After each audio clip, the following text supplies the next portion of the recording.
name is Janelle Barksdale, and I'm the founder of Roses and Thorns, and we are reading She's Still There for our August selection of the Roses and Thorns book club. And this is a review of Chapter 5. Chapter 5 is titled Hershey and the Highway. And this chapter really digs into the anatomy of the drift. And so she talks and tells us this experience of, taking a trip. And we've all done this. And it's chapter by chapter of relatability. And so we've taken a trip.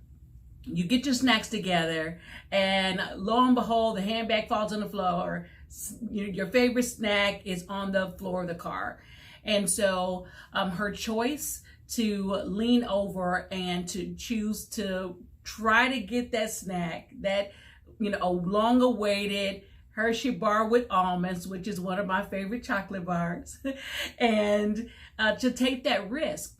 And so as much as we may sit and say, oh, I never would have done that, what was your risk? What is it that you reached for that was a dangerous move for you to make? It might not have been chocolate. It might not have been that you were riding in a car. It might have been something in a relationship that you reached for. It might have been something in your life that you were reaching for that was not safe for you to do it, but you did it anyway. Because as she talked about in the drift, you convinced yourself that the danger didn't exist.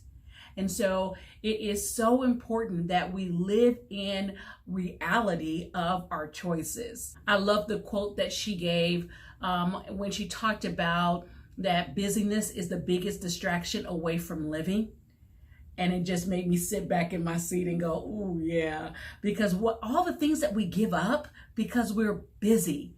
I love how Crystal always shares the antidote to things, and the antidote to distraction or the drift is focus. It is the choice to pay attention and the choice to be aware of our actions, to be aware of the consequences of our actions, to be aware of the impact of the consequences of our actions. Focus. She also talked about the fact that drifts exist because we become desensitized to our choices.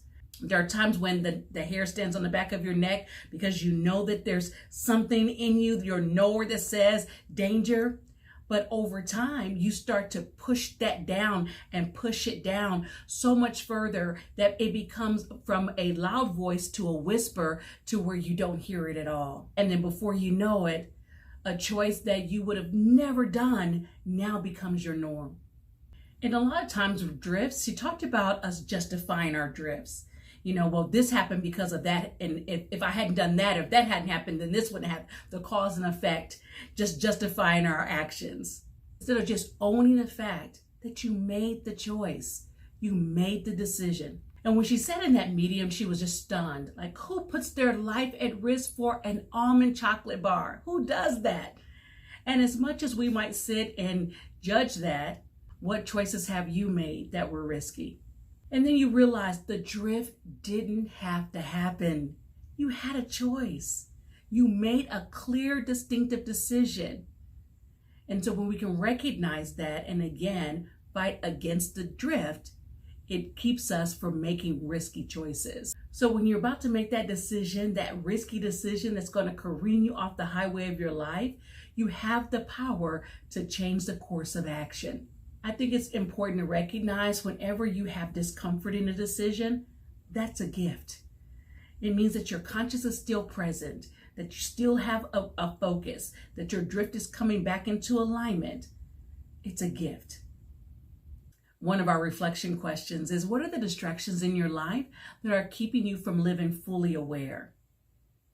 Go ahead and take a moment and answer that question. We also have an action for this chapter. It's to write the affirmation, I'm still here. God is not finished with me yet. Once again, I enjoyed reading this chapter with you. I look forward to reading chapter 6 of She's Still There by Crystal Evans Hershey.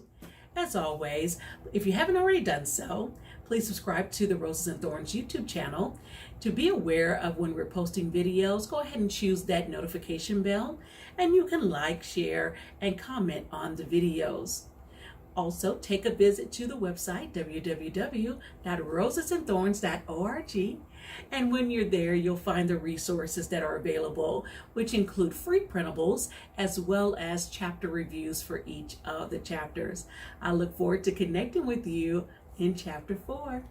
She's still there.